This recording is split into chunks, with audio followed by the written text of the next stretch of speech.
I apologize for compromising all of our integrity by using the machinery of the Antichrist. That leads us right into today's topic. The title reads The System of Antichrist, Truth and Falsehood in Postmodernism and the New Age. I was recommended this book by Branko Malik, and I'm eternally grateful to Branko for that recommendation. I ordered it around the same time I contacted the author Charles Upton via, I guess, his website. Not sure now. Anyway, he responded promptly, so then I was further encouraged, and he agreed to do a podcast once I read the book. And I got the book a couple of days ago, and within moments, really, of reading it, I knew that I had found a kindred voice, a kindred authorial voice. Of course, I don't know about Charles himself as a human being. That's a much deeper, more difficult to... That is the sound of blending downstairs. I should have let my missus know that I was doing a video log, and now it's too late. Hopefully it won't be too audible. I really like to reduce the amount of editing I have to do on this thing, so I'm going to press on anyway. I want to keep these video logs to 50 minutes tops. I think even that might be a little bit much. Today's waning attention span generations. The real Messiah is eternally arriving in this world, eternally shattering its spatio-temporal dimensions, and eternally drawing his followers into the fellowship of his kingdom. To the degree that false messiahs are receptive to this truth, they are actually in some sense partial messiahs, imperfect reflections of the Messiah himself.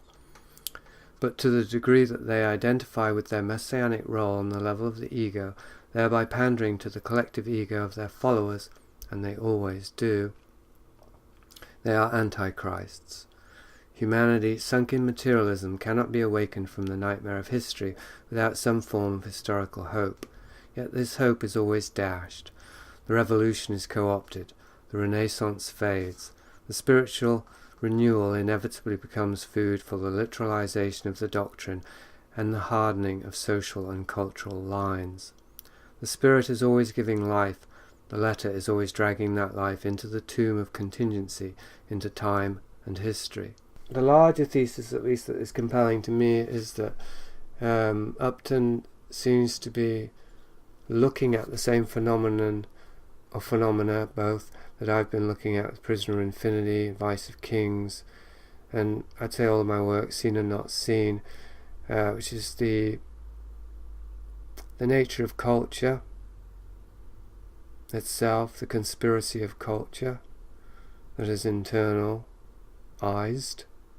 but can also be mapped externally, specifically in relation to spiritual ideas. Yeah, specifically spiritual ideas, ideologies, beliefs. And one of the things that I'm discovering, I think, since speaking to Branko and now reading this book, is that there is a way to sort the seeds of good information from disinformation, rather than simply throw it all out, as I've been leaning towards. There do seem to be traditions of knowledge, direct experience that has been represented through language, through literary forms, that is relatively sound, and with sufficient learning combined with the discernment, I think it's possible to extricate the true good stuff from the ever encroaching, enlarging, spreading tentacles of disinformation, for lack of a more nuanced term. Corruption perhaps would be another one. Another thing that's encouraging about this book, the voice in it, is that Upton doesn't eschew the autobiographical, the personal voice.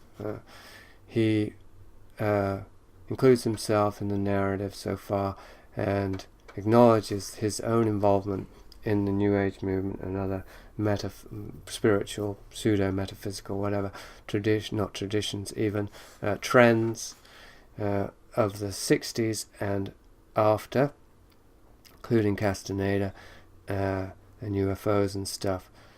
And so he writes here, I found a few upwardly mobile yuppies leading a larger mass of downwardly mobile semi- or ex-hippies toward a hopeful, vaguely messianic paradigm shift, which turned out, in my estimation, to be nothing but the tender-minded advance guard action for today's tough-minded economic globalism. It's very much in line with changing images of man.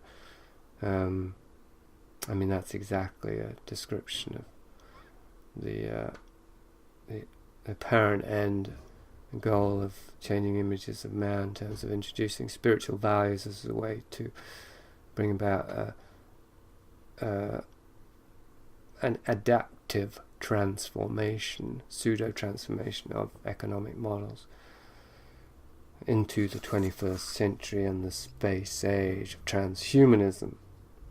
But in the course of the writing I began to realize that every error I saw and denounced in others I myself had once believed in, often quite recently.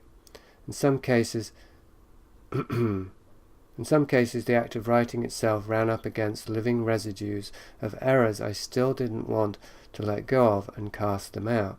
This dimension of the book constitutes a confessions. It is written out of the accusing self proper, whose field is the greater jihad, where whatever was once attack and defense is now self-examination and repentance. This obviously feels quite familiar to me, having moved from Whitley and Deruta, Prisoner Infinity and Dark Oasis, to Jake and my own past. And what else but a partly confessional approach could give me the right to brand evils and expose errors in others who, for all I know, may be closer to God than I am? Scary thought. I dabbled in sorcery like Carlos Castaneda via some of his methods, and others I intuited and or invented during a dark and traumatized period of my life. I arrived at the edge of the world he offered, which was characterized by inexplicable events of deep weirdness and a few instances of actual action at a distance, whose action I now wonder. But I proceeded no further along that road simply because I saw no reason to do so. I thank God for sending the angel, invisible to me then, who barred my way. By means of a Blakean Gnostic epic poem, I even hoped, like Benjamin Cream, to herald a Messiah designed largely by myself, and magically compel this appearance to save the world. It's very topical or prophetic with Keck and Trump.